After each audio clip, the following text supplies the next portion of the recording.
আসসালামু আলাইকুম ওয়া রাহমাতুল্লাহ। সকলকে আমাদের হিকমা মাদ্রাসার পক্ষ থেকে স্বাগতম। তো আজকে আমরা দাখিল সপ্তম শ্রেণীর আল কাওয়াইদুল লুগাতিল আরাবিয়্যা এই অর্থাৎ আরবি দ্বিতীয় পত্রের আমরা আজকে 11 নম্বর ক্লাস। আজকে হচ্ছে আমাদের অষ্টম পাঠ। তো আজকে আমরা অষ্টম পাঠ নিয়ে আমরা আলোচনা করব। এই যে আদ-দারসুস-সামিনু অষ্টম পাঠ। অষ্টম পাঠের যে টপিকটি নিয়ে আলোচনা করব সেটা হচ্ছে আল আসমাউল মুশতাক্কাতু, অর্থাৎ আসমায়ে মুশতাক। ঠিক আছে, এটা নিয়ে আজকে আমরা ইনশাআল্লাহ আলোচনা করব। তা আমরা শুরু করি। তো নিচের উদাহরণগুলো লক্ষ্য করো। কদ আফলাহাল মুমিনুনা, এরপর হচ্ছে ইন্নাহু মিন ইবাদিনাল মুখলাসিন, এরপর হচ্ছে ওয়াত্তাখিযু মিন মাকামি ইব্রাহিম মুসাল্লা, আল মুমিনু আশাদ্দু ইহতিয়াজান ইলাল ইবাদাতি। তো এই উদাহরণগুলো দিয়ে কি বোঝানো হয়েছে তারা এখানে আমাদেরকে বলছে যে উল্লেখিত উদাহরণসমূহের প্রতি লক্ষ্য করলে তুমি দেখতে পাবে যে নিম্নে রেখা বিশিষ্ট মানে নিচে দাগ দেওয়া প্রত্যেকটি শব্দই গুণবাচক ইসেম, মানে প্রত্যেকটা দিয়েই কি বোঝায়, গুণ বোঝানো হয়, যা ফেল থেকে উৎপন্ন হওয়ায় এগুলোকে আসমায়ে মুশতাক বলে।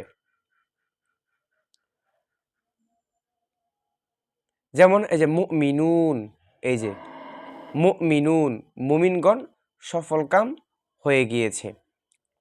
আচ্ছা, তো এখানে বলছে যে প্রথম বাক্যে আল মুমিনুন এমন গুণবাচক শব্দ যা দ্বারা কর্তৃবাচকের অর্থ বোঝায়।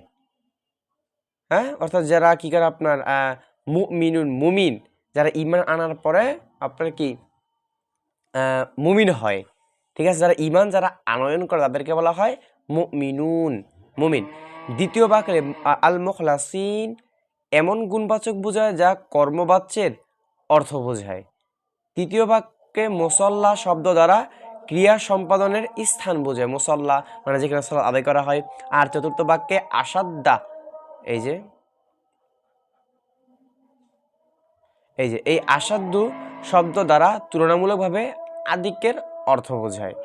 সুতরাং কর্তৃবাচক অর্থ বোঝানোর কারণে আল মুমিনুন কর্তৃবাচক মানে কি, মানে যে ঈমান আনার যে কাজটা এটা যে করছে।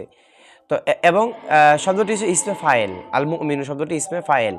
আবার কর্মবাচ্যের অর্থ বোঝানোর কারণে আল মুখলাসিন শব্দটি ইসমে মাফউল, এবং স্থানবাচক বোঝানোর কারণে মুসল্লা শব্দটি ইসমে জরফ, আর তুলনামূলকভাবে আধিক্যের অর্থ বোঝানোর কারণে এটা হচ্ছে ইসমে তাফজিল, আসাদ্দু, আকবারু, তাই না? আচ্ছা, এবার আসেন আমরা এর পরিচয় শিখি। আজান দিচ্ছে। তো আল কাওয়া ইদু, এই যে আল কাওয়া ইদু আমরা আজানের পরেই শুরু করি। আচ্ছা, তো আমরা আজানের পর আমরা আবার শুরু করলাম। তো এবার আসলে আমরা ইসমে মুশতাকটা আমরা শিখে নিয়ে যাই যে আসমা উল মুশতাক্কাত এর পরিচয়টা শিখি আমরা। আল আসমা উ শব্দটি ইসমুন শব্দের বহু বচন, অর্থাৎ ইসমুন হচ্ছে এক বচন আর আসমা উ হচ্ছে তার বহু বচন। অর্থ হলো বিশেষ্য সমূহ, মানে নাম, হ্যাঁ, বিশেষ্য।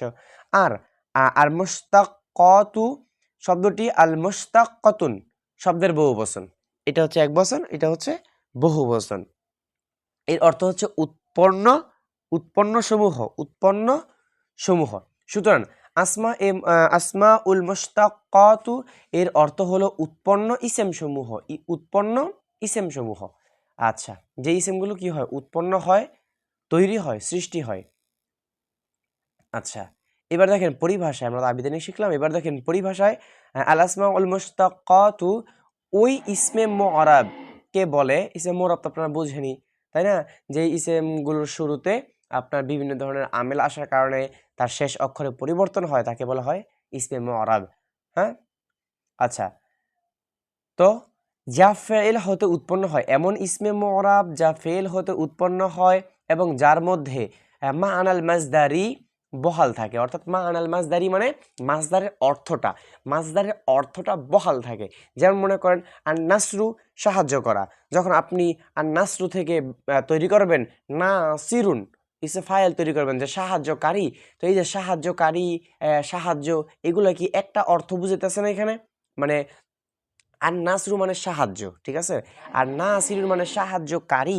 তো সাহায্যকারীর মধ্যে সাহায্যের যে ব্যাপারটা, সাহায্যের যে অর্থটা, এটা কি তার মধ্যে আছে না? হ্যাঁ, এটাই বলতেছে যে আল মা'নাল মাসদারি, মাসদারের অর্থটা তার মধ্যে কি থাকে, বহাল থেকে নতুন আকৃতি ও অর্থ সৃষ্টি হয়, তাকে ইসমে মুশতাক বলা হয়। যেমন আল মুত্তাকুন, আল মুমিনুন ইত্যাদি। এবার দেখেন ইসমে মুশতাক কয় প্রকার। ইসমে মুশতাক হচ্ছে আপনার মোট 7 প্রকার। ইসমে মুশতাক কয় প্রকার? ইসমে মুশতাক 7 প্রকার। প্রথমত ইসমে ফাইল, 2 নম্বর ইসমে মাফউল, 3 নম্বর ইসমে তাফজিল, 4 নম্বর ইসমে আলা, 5 নম্বর ইসমে জরফ, 6 নম্বর সিফাতুল মুশাব্বাহাতু, 7 নম্বরটা হচ্ছে আল ইসমুল ফাইলিল মুবালাগা। ঠিক আছে? উল্লেখ্য দেখেন যে সুলাসে মুজারাদ থেকে উপরোক্ত 7 প্রকার ইসমে মুশতাক ব্যবহার আছে। মানে আপনার সুলাসে মুজারাদ থেকে এই 7টাই ব্যবহার আছে। কিন্তু সুলাসে মাজিদ ফি যে আছে 3 অক্ষর সাথে অতিরিক্ত অক্ষর হইলে সুলাসে মাজিদ ফি আপনারা জানেন। ওইটা থেকে আপনার এগুলোর ব্যবহার নাই। মানে এই যে আসমা সিফাতে মুশাব্বাহ ব্যবহার নাই, ইসমে আলা এবং ইসমে ফাইল লিল মুবালাগা। ঠিক আছে? আর বাকিগুলোর কি আছে? ব্যবহার আছে। যেমন মনে করেন আপনি ইসমে ফাইলটা মনে করেন আপনি সুলাসে মুজারাদ থেকেও হয়। এবার ইসমে ফাইলটা সুলাসে মাজিদ ফি থেকেও হয়। যেমন মনে করুন আপনি নাসিরুন এটা কিন্তু সুলাসে মুজাররাদ। এবার হচ্ছে মুমিনুন এটা কিন্তু সুলাসে মাজিদ ফি। ওকে? আচ্ছা। তো এবার দেখেন, এবার আমরা শিখব কি বায়ানু ইসমে ফাইলের সংজ্ঞা। তো ইসমে ফাইল এর সংজ্ঞা, আল ফাইলু শব্দটি ইসমে ফাইল এর সিগা। এই ইসমে ফাইল শব্দটা নিজেই ইসমে ফাইলের সিগা। এর আবিধানিক অর্থ হলো কর্তা যিনি কাজ করেন। পরিভাষায় আপনার আরবিটা দিতে পারেন ইসমুল ফাইলি হুয়া ইসমুম মুশতাকুন ইয়াদুল্লু আলা মান কামা বিহিল ফিআলু।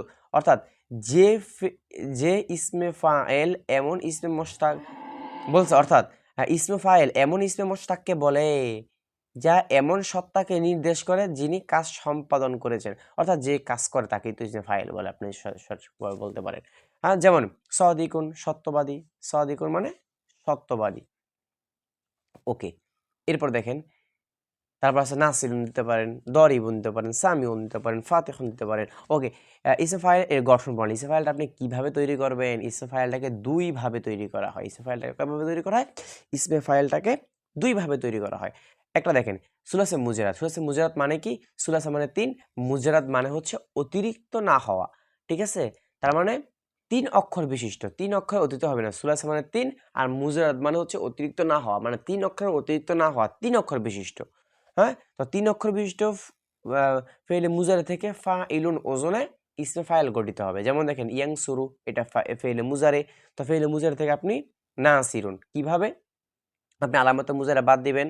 হ্যাঁ, ফা কালেমায় জবর, ফা ও আইন কালেমার মাঝে একটা আলিফ বৃদ্ধি করবেন, আইন কালেমায় জের এবং লাম কালেমায় তানবিন দিলে ইসমে ফাইল গঠিত হয়ে যাবে। যেমন ইয়াগসিলু থেকে গাসিলুন, হ্যাঁ, ইফতাহু থেকে ফাতিহুন, ইয়ানসুরু থেকে নাসিরুন, এইভাবে।